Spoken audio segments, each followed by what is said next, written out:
Mr. Deputy Speaker, I was just 14 when the global financial crisis struck and reckless bankers sent the economy into freefall. I was still a teenager when David Cameron and George Osborne began implementing their austerity agenda.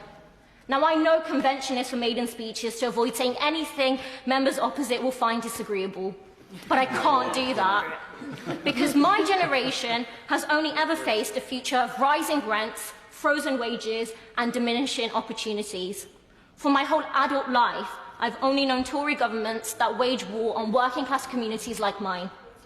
Cutting our services, underfunding our schools and hospitals, saddling me and my generation with tens of thousands of pounds of student debt.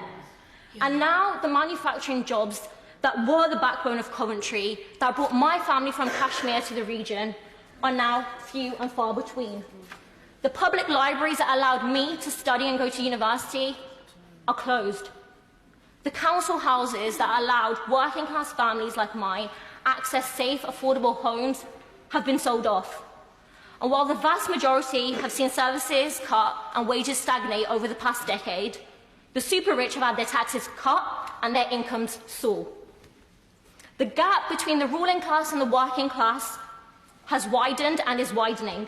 And the response from members opposite is, as it always has been, to divide and rule. That's what's happening when they compare Muslim women to bank robbers, when they call gay men tank-topped bum boys, and when they blame events like the Hillsborough disaster on drunken fans. They are pitting our communities against each other. They are diverting attention away from the billionaires that fund their party, dodge their taxes, and rig the economy. Well, Mr. Deputy Speaker, I'm a working-class Muslim woman, and I know the Bullingdon boys will never be on my side. And they will never be on the side of the shop stewards in Coventry, the cleaners in Carlisle, migrant workers in Manchester, or teachers in Tottenham. Mr. Deputy Speaker, 10 years ago I was sitting my GCSEs at school. I was a teenager and I never dreamed I would be here today.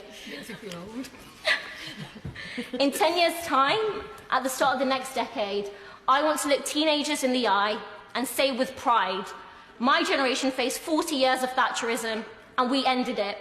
We faced rising racism and we defeated it. We faced a planet in peril, we saved it. We have our work cut out, but together we can do it. Thank you. Yeah.